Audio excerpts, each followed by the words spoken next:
Welcome, ladies, gentlemen, and gentle thems. Happy Pride, and welcome to the first video in my new series, TokTalk. Before going to sleep every night, I like to give myself sporadic adrenaline rushes, emotional whiplash, and ceaselessly trigger my fight or flight as I scroll through TikTok. The fruits of this very healthy and sustainable habit have borne me just enough content to have opinions about, but not always enough to justify a full-length video. This series will be comprised of videos featuring a few different topics from different TikToks, Reels, or YouTube Shorts, currently taking up space in my brain that they are not paying rent for, and in this economy, that means it's eviction time. I want you to tell everybody why you're sitting here hysterically crying and what school you go to and what the problem is. They won't let me in my school dance. I got out of school an hour and a half early to go get a dress fitted for me. This little girl is very upset because it's the night of her school dance and the school would not let her in the door because she left school an hour early that day in order to get her dress fitted for the dance. So we can put, what is the name of the school? Are you kidding me? Are you kidding me right now? That's right. Absolutely disgusting. While that whole situation is a can of worms that, don't worry, we will be opening, I think it's important that you know right off the bat that I censored that video myself. The TikTok user that posted this video is the aunt of the crying girl, an aunt that has taken no steps whatsoever in considering the safety and well-being of her niece, and has in fact almost gone out of her way to put her into potential danger. It's not about the parents. It's not about what could have been done. It is about kids being kids and being allowed to enjoy the things that they look forward to. This woman deliberately asked the little girl to name her school out loud, as well as where it's located. Excuse me? Has she never been on the internet before?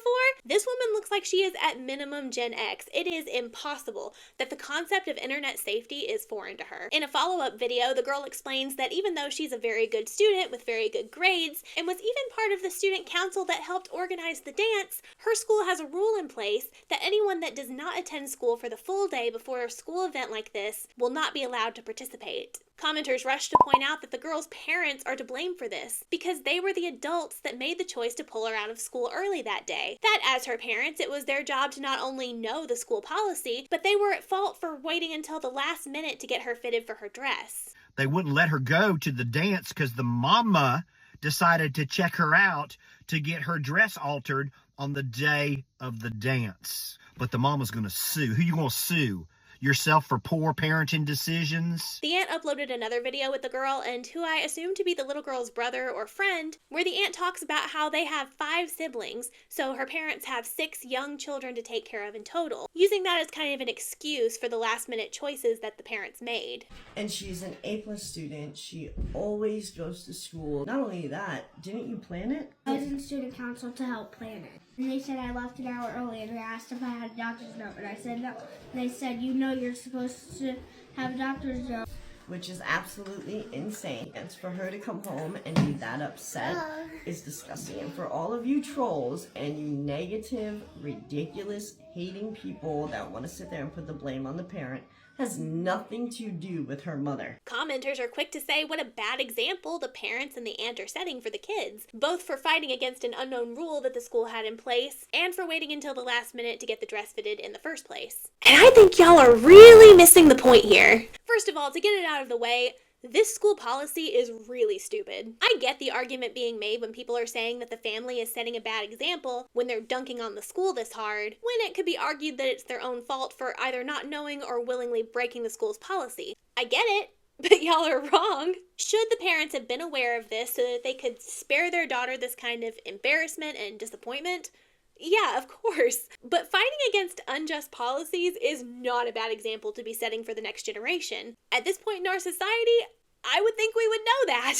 Look, we had school event policies when I was in school too. No pass, no play. Granted, this situation happened in New York, whereas I went all 12 years of schooling in the most farm country backwoods of Texas you could find. So this is likely a regional or cultural difference for me. There was never an attendance policy because some of us had to occasionally miss school to go help out with the cattle, if you know what I'm saying. Even so, this is just ridiculous on its face because it leads to situations exactly like this, where you have a perfect grades, perfect attendance little girl being punished for things that are completely outside of her control. She didn't just decide to leave school that day, her parents pulled her out. She's responsible for her good grades, and therefore that should be the deciding factor for extra school functions. Being able to participate in theater competitions was the only thing motivating me to keep my grades up in school, let me tell you. That's all you need. Treating children this way and making them miss out on childhood memories that they were so looking forward to for things that they can't control is ridiculous, and the school absolutely deserves to be named and shamed for that. But this is not the way. Not only did this woman post this child crying for the entire internet to see, she also instructed her to name drop the location of her school and the name of her school in that video. I want you to tell everybody why you're sitting here hysterically crying and what school you go to and what the problem is. Thank you. And now dangerous people have everything that they need to find this girl. This is why it's important to think like a serial killer every once in a while, just for the sake of not doing dumb shit like this. That video, as of right now, has 310 million views. Do you think this safety concern prompted the aunt to take the video down? Of course not. Instead, she doubled down by posting details for another dance that she organized herself for her niece and the children from her school so that everybody could attend. Don't get me wrong, a noble cause to cheer up your niece and give her a night to remember, but local Facebook group? Flyers around town? No, let's post the sign with the location, the time, the fact that other young children will be there, including your young niece, to the same TikTok account that just got you millions of views. We love to see a content queen with no concept or care for children's safety. We love to see them using their big brain. Again, in my opinion, the school's policy is stupid and needs to be changed. Attention deserves to be brought to this issue, but not with your child family member's face, name, and location attached if you're posting this to the entire internet. The aunt keeps deflecting blame very childishly, ignoring legitimate concerns. But I do hope she will be convinced to take this video down and her niece will stay safe.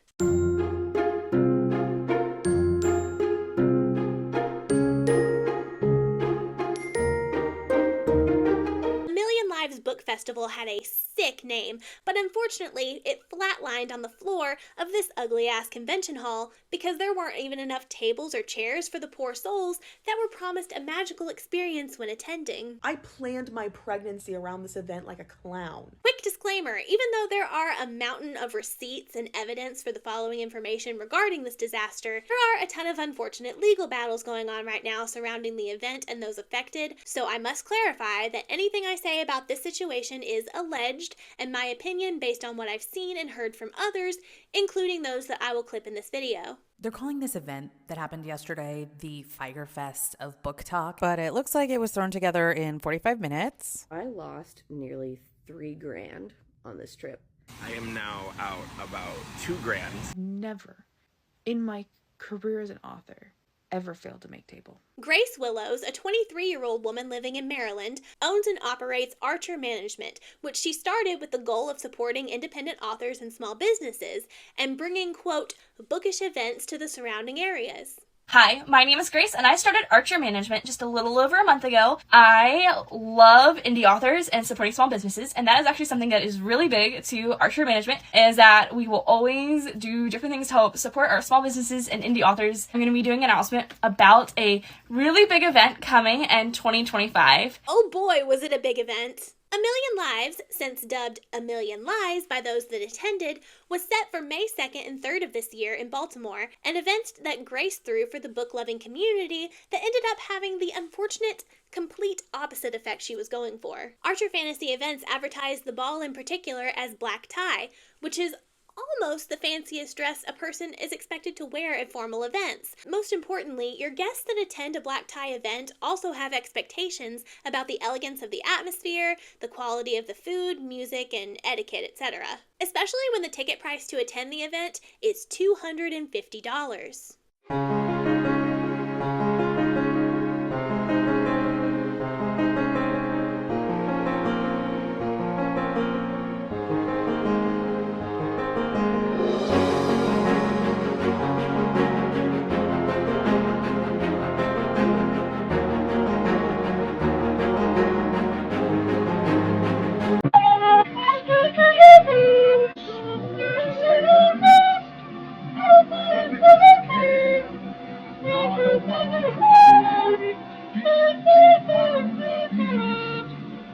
gasp, I gusped.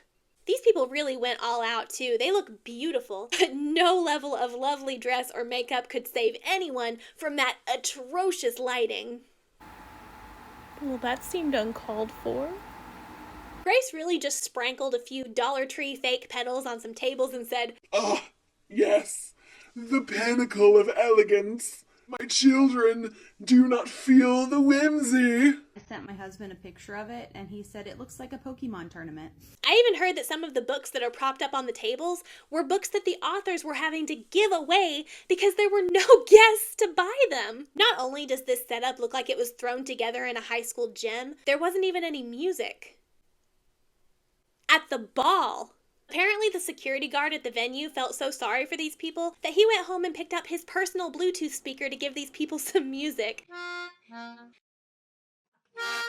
This man really tried to be a hero, and he deserves all the recognition for that. But y'all, I don't know if you've ever tried to fill a room of this size with music from a speaker like that, but having had extensive experience with that myself, I promise you that unless everyone in this room was absolutely silent, no one could hear music from more than a few feet away. This is just tragic. The thing that really upset me was the ball, which, I mean, it was in a giant convention center with zero decorations. But the thing that drove me nuts is that she's like, "Oh, my DJ canceled." So then the security guard brings a handheld speaker, and I was like, you couldn't have gone to Best Buy and bought one of those, like, waist-height speakers? TikTok user Sword Spouse was hired to perform at this event and made a great blog about their experience, which I'll link below, claiming that they were never given sound equipment or a stage and were instead given a tiny room far away from anything else related to the convention. No signs to indicate that they were there, no seating for anyone wanting to see their performances, and were never actually paid for their time and instead were charged for things that they were never supposed to pay for.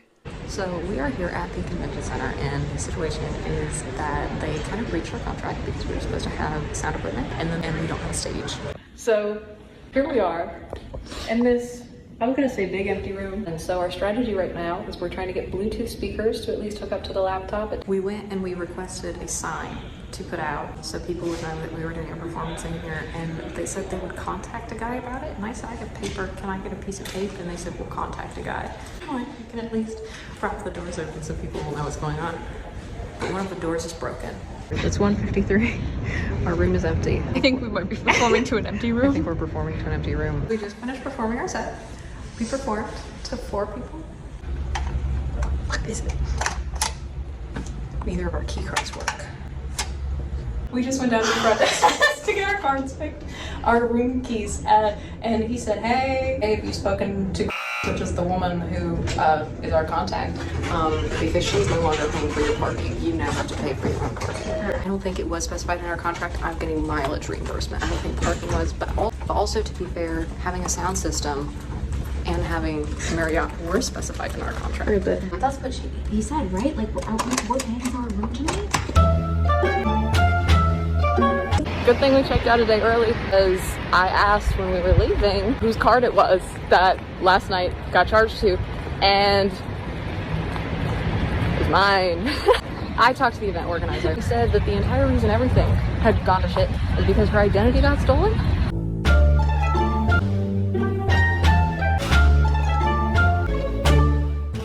Was allegedly being planned as far back as January of 2024, communication was always sort of wonky and unprofessional leading up to the convention date. Started a long time ago. January, I believe, of last year is when I was reached out to be a featured author. Independent authors were enticed to attend the event and set up convention tables to meet new fans and sell their books. Now, I don't personally know too much about how things usually look from that side of the convention experience, having only ever been an enthusiastic guest myself, but according to this TikTok user and author, typically you're assigned a spot, like a table in the convention hall, to set up so that people can find you more easily on their map. And when authors arrived, they were told to just set up wherever? I do have like a decent amount of experience. I'm not the most experienced. It's only been a couple of years, but there were red flags from the get-go. So it's time to check in to once it's time to unload into the actual convention center, I get there and my table is given away. So I'm walking around for 20 minutes trying to figure out where to go, and I'm told to just sit at this empty table. That's not my spot on the map, not the spot that attendees will be able to find me. I set up, and I'm told that if someone comes to says that this is their table, to just send them to the organizer and she'll deal with it. Some of the authors there were also promised that their hotels would be taken care of if they were traveling, but on Friday were told at the last minute not to go to the nice Hilton hotel they were originally told they would be staying, but instead to go to the cheaper Days Inn nearby. Though the authors seemed for the most part to be good sports about that, even in the face of so many red flags already, they were told that they would need to pay for their hotels themselves, or surprised by this after it was already too late. Now, I had a hard time figuring out the real reason for this because, in my opinion, it seems that Grace gave different excuses to different people, the most prominent of which being that her identity had been stolen. This in and of itself might be excusable, except that at every turn, Grace has made lie after lie and excuse after painful excuse about what's actually going on here and why the event was not meeting the expectations that were originally promised. Though authors were promised allergy-conscious snacks,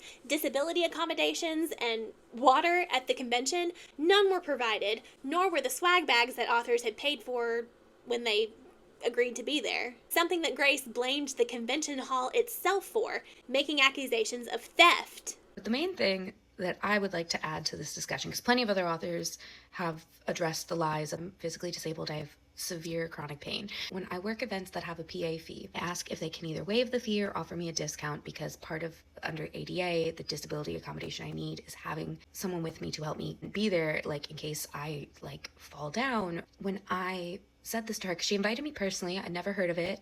She reached out to me around Christmas, asked if I'd be in it. She was very combative about the PA fee being discounted or waived, claimed that she needed to fund the ball. And then I learned from other authors today, she complained about me to other authors and said that and attendees and people that I was terrible and demanding, and she wished she hadn't invited me because I wanted to make sure we were ADA accessible. I have receipts, and I contacted the Baltimore Convention Center to find out if any of the information that the authors were told about where the swag bags went, where the snacks went, where the water went, why there was no signage, all of those questions, what happened. Here's the email that I sent to the Baltimore Convention Center.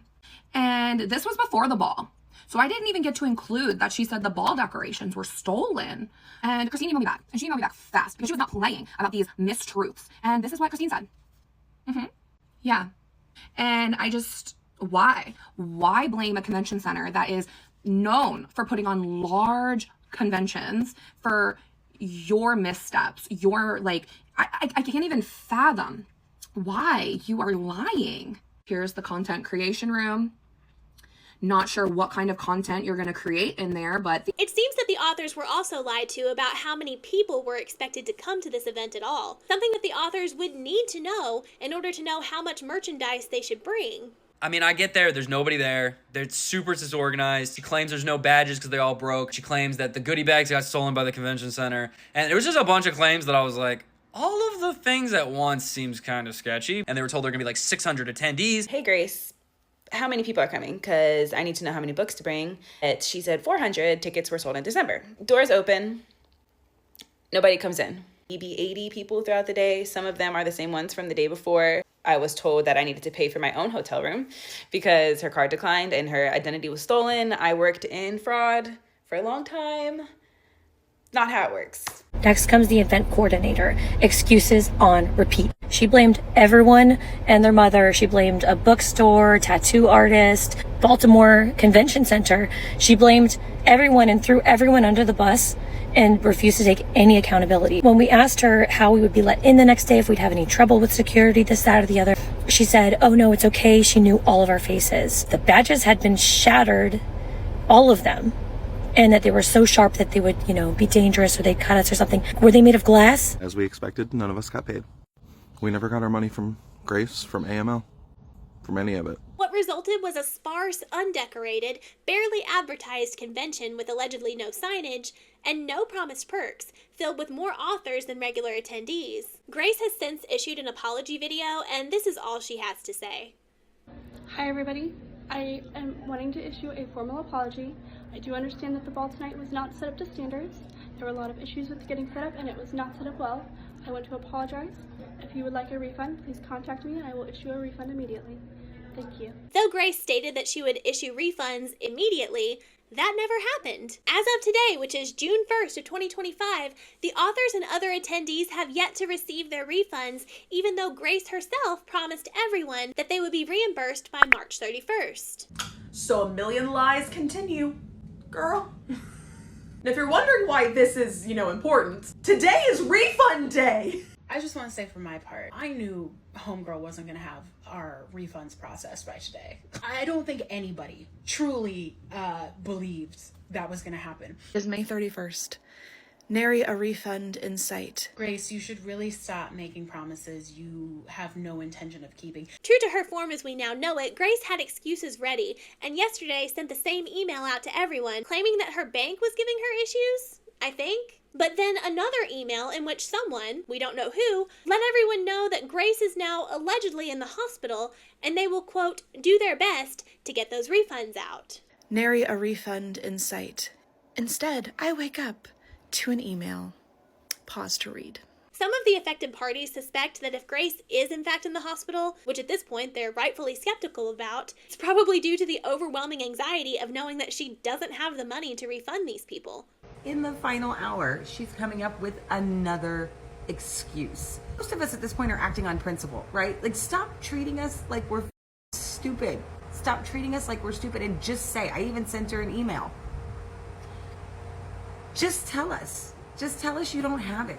Stop the lies. No one really expected to be refunded on time by the date that Grace set herself, and they're out of sympathy for her. While I do hope that if Grace is in the hospital, she remains safe and recovers, it doesn't excuse her actions, and I don't think it's that hard to issue refunds to people unless you already spent their money, and at this point, she has had weeks to do so. I want to believe that Grace is just a sweet young lady that got in way over her head, trying to organize an event like this all on her own, but her actions really are inexcusable at this point, and while I know that taking legal actions is stressful to everybody involved, I am glad that it's being done. Honestly, this just looks, in my opinion, like a huge scam or money laundering scheme, and people lost literally thousands on this whole debacle. Hopefully they will get refunded and actually paid what they were owed in the first place. Your book was about dragons.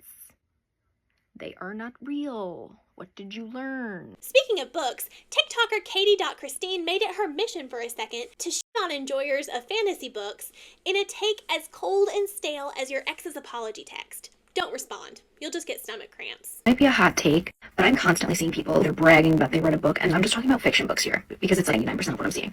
Katie takes on a very cringy high school mean girl persona as she expresses her opinion that it's weird for people to enjoy fantasy books because you obviously don't learn anything from reading fiction. She claims that she would be impressed if people were reading things about the real world, such as political theory, mathematics, or science, but that she's baffled by this supposed superiority complex fiction lovers had just because they read a book. You could tell some people have a superiority complex when I just read a book. Your book was about dragons. They are not real. What did you learn?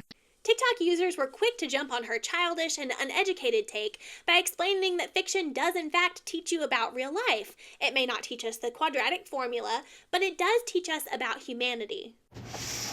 Romanticizing the past and being delusional will only lead to destruction. A peek into and a celebration of the resilience of the immigrant community.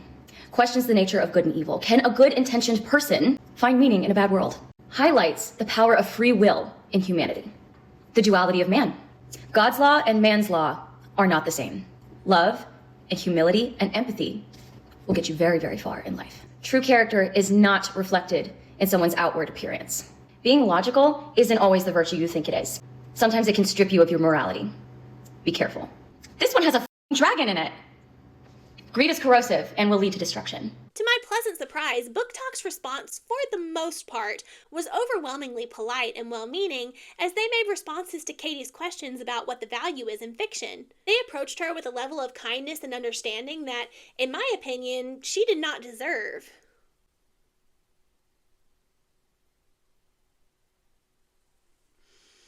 And she will not be getting it here. Reading fiction books as if it's the same thing as going to the gym or quitting smoking or quitting drinking. Something that's bettering yourself, right? Why?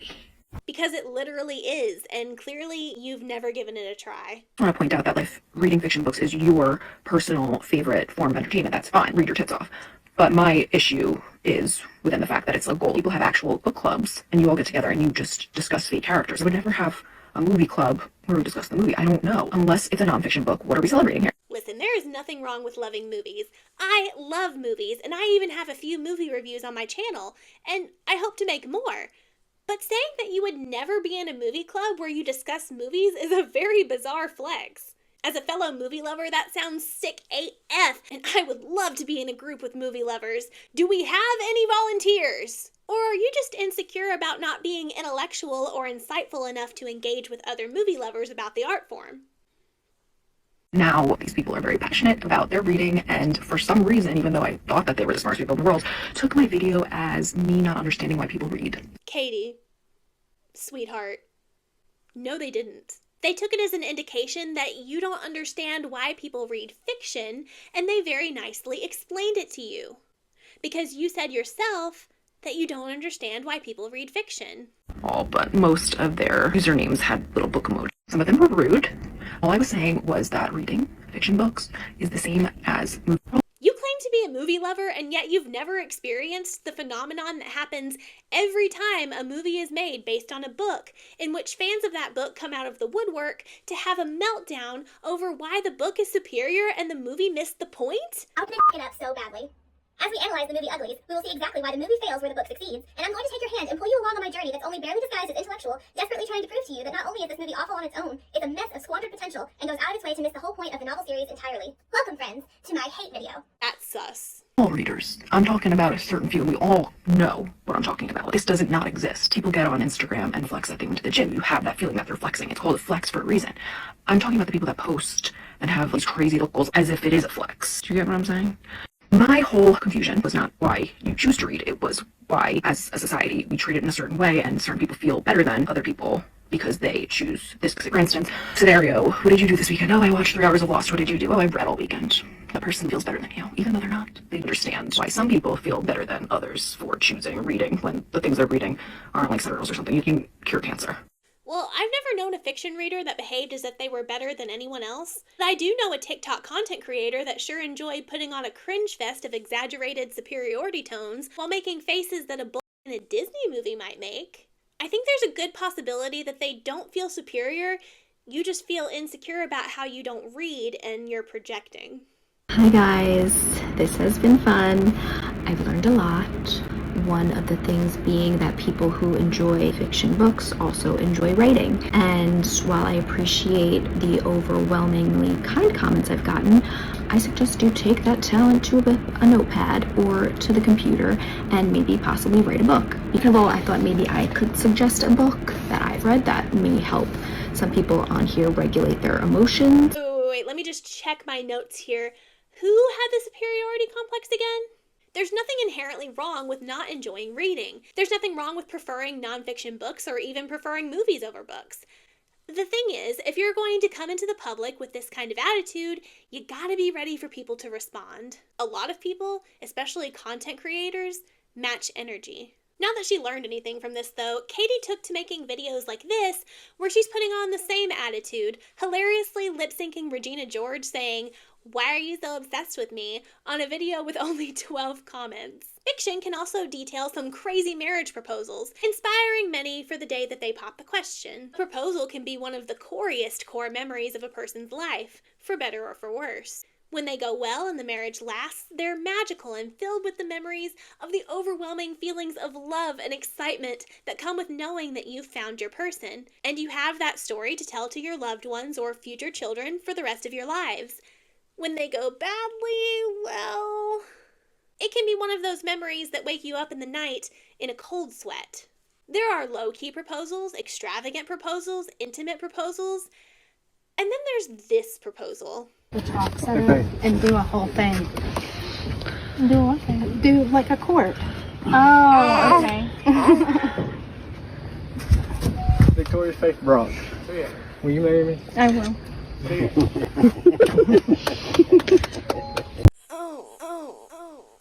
Alright, look, people have talked about the way that she pushed his hand away, like she was annoyed, but honestly, that's understandable. He kind of tickled her side, and when you don't know what's up, that's a perfectly reasonable response. People have talked about the way that she said, "I will," and sort of awkwardly hugged him.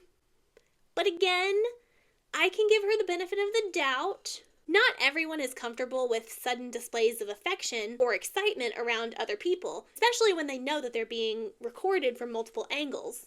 But there's also this. Wait, play that again? Did that kid just say don't do it? What the heck? Not to mention that the family seems barely interested in what ought to be a very exciting moment. This man looks like he just wants to throw up but is holding it in for the sake of his masculinity on camera. No. Oh, that boy's making a huge mistake. Keep it together, Cletus. But if I die of the cringe, at least I will have died as I lived. I may not have to, though, because there's a bigger threat on the loose. For some reason nowadays, TikTok is mostly filled with information about Annabelle's disappearance. You have me so f***ed up right now. And what the f*** do you mean you lost her? In Texas, of all places? We already have racism. We don't need a f***ing poltergeist. Close the ghost border. Somebody get her! The infamous doll inspiring the movie franchise of the same name was recently taken on a tour of the States, in spite of Lorraine Warren giving specific instructions many times over the course of her life that the Raggedy Ann doll named Annabelle should never be moved. Don't ever touch anything, and if you do, let me know. This is the worst thing in here. It's that doll. I'm not gonna stare at it though.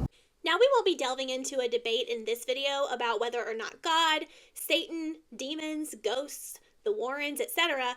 are real or legitimate. You're entitled to believe or disbelieve anything you want, and that's really none of my business. And I don't feel like sharing my own thoughts or beliefs on here today. What we will do is acknowledge that there are many people all over the country and even the world that believe wholeheartedly in some or all of these things, including the spirit inside of the Annabelle doll, which is what makes this story so chaotic. For those who don't know, Annabelle is a famous haunted Raggedy Ann doll that Ed and Lorraine Warren claimed as one of the most haunted and dangerous items in their care.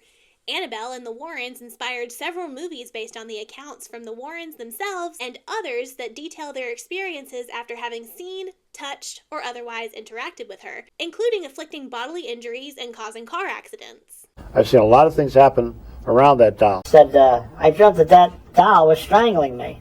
He had marks on his throat. 7 psychic slashes appear on his body. Picked it up and threw it right across the room. I said, yes, Father. God is more powerful than millions of devils. But he wasn't. He found that out.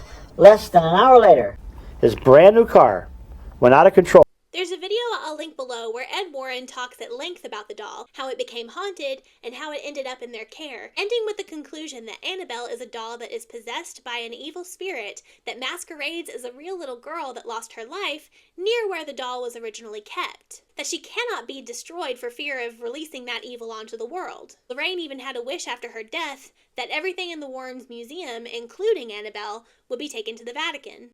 My dream, after I pass, that they are all going to the Vatican. Instead of respecting her wishes or heeding her warnings, after her death, someone decided it's time for Annabelle to go on tour.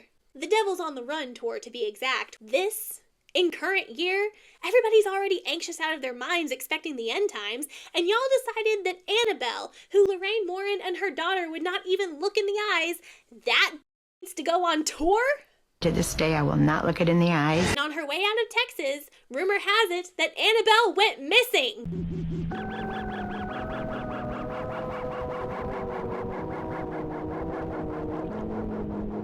According to official reports, though, this was just a rumor, and the doll has always been safe and sound inside her case. Isn't that just what you'd expect them to say if they wanted to avoid a panic? Raggedy Ann dolls are pretty common there, buddy. Where's your real proof? I'm just kidding. I'm sure if Annabelle really did get loose somewhere in Louisiana before making her trip to Texas, she would be causing much more destruction. A fire that engulfed a mansion at Louisiana's Nottoway Plantation, destroying one of the largest remaining pre-Civil War houses where scores of enslaved Africans labored, has sparked joy and anger online. Oh, all right, Annabelle. Slay, queen. If you made it all the way here, please leave me a comment telling me your favorite fiction book and what you learned from it. I actually really want to know. I love fiction. Thank you for watching the very first episode of TokTalk. Let me know, should I make more of these, or do y'all prefer one topic per video? If you liked this video, please let me know by liking it if you like, and subscribe to see more from me. Thank you again for watching, and I'll see you next week with a new video. Bye!